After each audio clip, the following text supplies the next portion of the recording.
दोस्तों नमस्कार। मैं IP Jain, nutrition dietitian therapist, आपके समक्ष एक नई जानकारी के साथ में। जानकारी बहुत बहुत बहुत अच्छी है। वीडियो को अंत तक देखना। आपको लगेगा कि ऐसा लगेगा जैसे आपकी बहुत नज़दीक, बहुत ज़िंदगी के नज़दीक से आपसे बात कर रहा हूँ। क्या आपने कभी सोचा है कि हमारा देश भारत सबसे युवा होते हुए भी, सबसे यंग होते हुए भी बीमार क्यों पड़ता जा रहा है? ये ये एक बहुत बहुत चिंता का विषय है कि ऐसा क्यों हो रहा है कि सब कुछ ठीक होते हुए भी, युवा होते हुए सबसे ज़्यादा युवा वर्ग हमारे देश में है और वो युवा वर्ग ही सबसे ज़्यादा बीमार है। उसके पीछे कारण क्या है? जहाँ हम रहते हैं वहाँ की जलवायु के अकॉर्डिंग, जलवायु के हिसाब से अगर मैं रहूं तो मैं स्वस्थ रहूंगा। ऐसा आप जानते हैं, जैसा खाओ अन्न वैसा हो मन, ये कहावत है। तो आज मैं आपको, जलवायु हमारी जैसी है अगर हम उसके अकॉर्डिंग रहते हैं तो हम स्वस्थ रहेंगे। एक्चुअल में हो क्या रहा है, हमारे देश भारत की जो जो जलवायु है वो अग्नि प्रधान है, उष्ण है। मीन्स अगर मैं जल पृथ्वी वायु अग्नि आकाश के हिसाब से, पंच तत्वों के हिसाब से बात करूं तो हमारे देश की जो प्रकृति है, प्रवृत्ति है, वो पित्त वाली है, एसिड वाली है। उस एसिड वाली प्रवृत्ति में हम लोग जिस तरह का खान पान ले रहे हैं, जिस तरह की हमारी जीवनचर्या है, उस जीवनचर्या में भी हम एसिडिक का ही ज़्यादा प्रयोग कर रहे हैं। उसकी वजह से हमारे देश में ब्लड डिसऑर्डर्स की बीमारियां बहुत ज़्यादा हैं। ब्लड डिसऑर्डर में कौन कौन सी बीमारियां हैं? डायबिटीज़ है, कोलेस्ट्रॉल है, हाई बीपी है, हार्मोन डिजीज़ है, पीसीओडी की प्रॉब्लम है, ये आप कैंसर है, ट्यूमर है, सिस्ट है, ये जितनी भी आप प्रॉब्लम आप देख रहे हैं, समझ रहे हैं या आप सोच रहे हैं, वो सारी की सारी हमारे ब्लड डिसऑर्डर के कारण हैं। ये आप समझ गए होंगे कि ज़्यादातर जो हमारे देश में बीमारियां हैं उनमें ब्लड डिसऑर्डर की सबसे ज़्यादा प्रॉब्लम्स हैं। ब्लड डिसऑर्डर होता कैसे है, उसके पीछे कारण क्या है? ब्लड डिसऑर्डर का मतलब है कि हम लोग कुछ ऐसी चीज़ें प्रयोग में ला रहे हैं जिसकी वजह से हमें ब्लड डिसऑर्डर होता है। मैं इसी के बारे में आपसे आज बात करने के लिए हूँ। अगर मैं पश्चिमी देशों में जो हमारे पुराने टाइम के खान पान था, मैं उसको अगर पश्चिमी देशों में बोलूं कि आप खाइएगा उनको, तो आप समझ सकते हैं कि उस देश के लोगों को जो बहुत कम टेम्परेचर पे, जो इस समय हमारे यहाँ पे प्रॉब्लम है, इतनी सर्दी शीतलहर चल रही है, वो हमेशा 12 महीने उसी में रहते हैं। तो मैं अपने देश का खाना अगर उनके यहाँ पे भेज दूं कि आप ये खाओ ये खाओ ये खाओ, जो दूध दही मट्ठा छाछ, तो आपको क्या लगता है वो स्वस्थ रहेंगे? वो बीमार होंगे? तो हमारा देश जो खा रहा है, हमारा युवा वर्ग जो खा रहा है, वो हमारे ब्लड के अकॉर्डिंग नहीं खा रहा है, वो ब्लड को और ज़्यादा दुष्प्रभावित कर रहा है। जैसे समझते हैं, हमारा देश, जैसा कि मैंने बताया कि हमारा भारत एक उष्णीय देश है, गर्म देश है, जिसमें 12 महीने, 12 महीने नहीं तो 11 महीने सूरज निकलता है। इसकी प्रवृत्ति जो है वो एसिडिक है। हमारे देश की जो प्रवृत्ति है, प्रकृति है, जो वो एसिडिक है। हम अपना सुबह से, अगर हम अपनी दिनचर्या को समझें तो हम सुबह से उठते ही क्या सेवन करते हैं? सबसे पहले चाय होगी हमारी, फिर बहुत तला भुना खाना, acid, acidic, acidic, acidic. Means हमने कहीं पर भी उष्णीय देश में रहने के बाद में, जलवायु गर्म होने के बावजूद भी हमने वो सारी चीज़ें गर्म खाई जो हमको आयुर्वेद के हिसाब से सर्दियों में लेनी चाहिए, लेकिन हम गर्मियों में भी लेते हैं।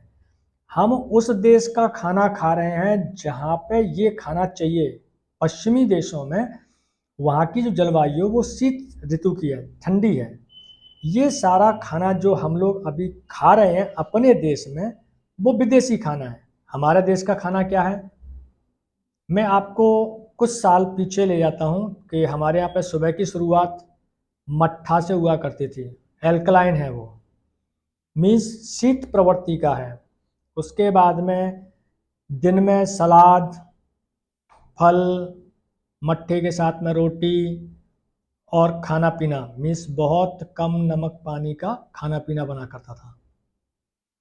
फिर दोपहर के टाइम पे सत्तू वगैरह यूज हुआ करता था और शाम को हल्का फुल्का खाना, खिचड़ी बिचड़ी ये हुआ करती थी। इसके उलट अब हमारे देश में सुबह से चाय की शुरुआत होती है, फिर स्नैक्स बनते हैं, उसके बाद में बहुत तला हुआ, बहुत तेल का खाना वो दोपहर में लिया जाता है। फिर 3-4 बजे के आसपास चाय ली जाती है। उस चाय में कुछ भी मतलब तेल, नमक, मिर्च, मसाले तीखे होंगे। फिर रात का खाना, कहते हैं कि रात का खाना सूर्यास्त के बाद में नहीं खाना चाहिए, लेकिन हमारे अक्सर युवा वर्ग सूर्यास्त के बाद में ही खाना खा रहा है। तो आपने कुछ चीज़ नोटिस करी कि हमारा ब्लड का जो पीएच वैल्यू है वो 7.35 से 7.45 है, और हमने जितना भी खाना खाया वो सारा का सारा एसिड खाया, एसिडिक खाना खाया। एल्कलाइन हमने कुछ भी नहीं खाया। जब हमने एल्कलाइन कुछ खाया ही नहीं, सारा का सारा एसिड ही एसिड खाया, साथ में हमारे जो देश की प्रवृत्ति है वो भी एसिडिक है, गर्म है, तो आप समझ गए होंगे कि हमारे देश में ब्लड डिसऑर्डर्स की प्रॉब्लम्स क्यों हैं।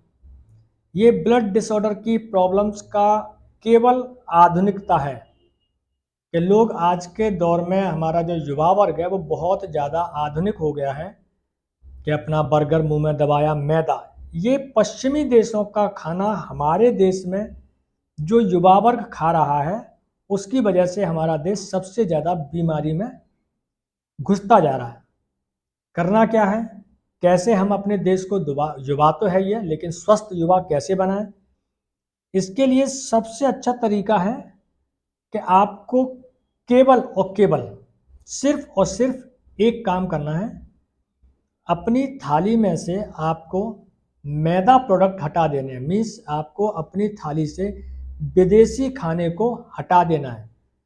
जो विश्वराज चौधरी जी बोलते हैं कि आप सलाद खाएं, आप फ्रूट्स खाएं, एनिमल प्रोडक्ट ना लें, पैक्ड प्रोडक्ट ना लें, सिर्फ अगर इतना सा ही कर सकते हैं, और सुबह 9 बजे से शाम को 7 बजे तक अगर आप खाना खाते हैं, ये time is a medicine, time is a medicine.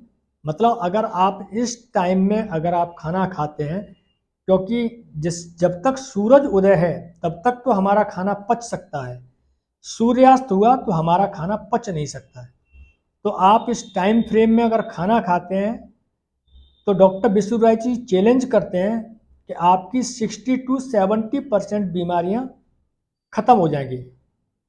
मैं दोबारा से रिपीट करता हूं, अपनी थाली में से एनिमल प्रोडक्ट को हटा देना है, ये सबसे ज़्यादा एसिडिक होता है। दूसरा, अपने थाली में से पैक्ड फूड को हटा देना है, पिज़्ज़ा, चाउमीन, बर्गर, समोसे, ये पैक्ड प्रोडक्ट जो भी आप समझ सकते हैं, वो पैक्ड प्रोडक्ट को हटा देना है। और तीसरा, सुबह 9 बजे से शाम को 7 बजे तक आप जितना खा सकते हैं उतना खाना है। मैं बहुत जिम्मेदारी के साथ में कह रहा हूँ, मेरा देश सबसे ज़्यादा युवा है, आने वाले समय में सबसे स्वस्थ युवा देश होगा। तो प्लीज़ प्लीज़ प्लीज़, मैंने आपको एक बहुत अच्छी जानकारी दी कि अपने देश की जलवायु के अकॉर्डिंग अगर हम कुछ खाएंगे पिएंगे। एक एग्जाम्पल के थ्रू देता हूं मैं आपको। गन्ना उत्तर प्रदेश में सबसे ज़्यादा होता है। क्यों? क्योंकि उत्तर प्रदेश की जलवायु जो है वो बहुत बहुत ऊष्मी है, बहुत उष्णी है, बहुत गर्म है। गन्ना हमेशा ठंडा करता है, हमारे पेट को ठंडा रखता है, इसलिए गन्ना हमारे देश में सबसे ज़्यादा है, हमारे उत्तर प्रदेश में सबसे ज़्यादा है। चेरापूंजी में, आसाम में बारिश सबसे ज़्यादा होती है, तो चाय वहाँ पे बनती है, चाय वहाँ उगती है। आप उत्तर प्रदेश में, पंजाब में चाय को उगा के देखें, नहीं उगेगी।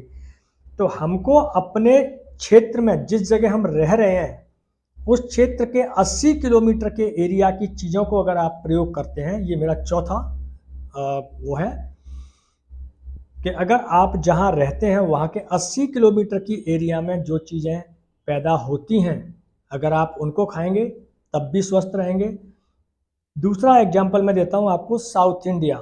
साउथ इंडिया के अंदर सबसे ज़्यादा गर्म है, तो जो वहाँ वो जो खजूर, जो आपका जो नारियल होता है, वो सबसे ज़्यादा वहीं क्यों पैदा होता है, अब आप शायद समझ गए होंगे। तो जहां आप रह रहे हैं वहां से 80 किलोमीटर की परिधि में जो आपका खाना आपको मिल रहा है, रिफाइंड ऑयल कहाँ बनता है, कोई भी रिफाइंड ऑयल कहाँ बनता है, कहीं नहीं है। तो अपने क्षेत्र के 80 किलोमीटर की परिधि में जो चीज़ अवेलेबल है, प्रकृति जो चीज़ दे रही है, केवल अगर आप उसका सेवन करते हैं तो ये हमारे स्वास्थ्य के लिए सबसे अच्छा रहेगा। पहला, 80 किलोमीटर की परिधि में जो खाना प्रोवाइड है, जो प्रकृति दे रही है, हमको वो खाना है। दूसरा, सुबह 9 बजे से 7 बजे के बीच में खाना है। पैक्ड प्रोडक्ट अपनी थाली से हटा देने हैं, एनिमल प्रोडक्ट अपनी थाली से हटा देने हैं। आप गारंटी के साथ में, जिम्मेदारी के साथ में 60 to 70% बीमारियों से आप निजात पा जाएंगे। Thank you. एक इन्फॉर्मेशन, जो अभी हम खाना बाहर से डिलीवरीज करा रहे हैं, जो हम खाना बाहर से मंगा रहे हैं खाना खाने के लिए, मैं आपको अमेरिका का एक जर्नल्स की रिपोर्ट्स निकली हैं, मैं उसके बारे में आपको अगला वीडियो में बताऊंगा। Thank you. अगर मेरी इन्फॉर्मेशन अच्छी लगी हो तो प्लीज़ मेरे चैनल को सब्सक्राइब करें और लोगों को भी शेयर करें, जिससे सभी युवा वर्ग बहुत जल्दी से स्वस्थ हो, मेरा देश स्वस्थ हो। वंदे मातरम।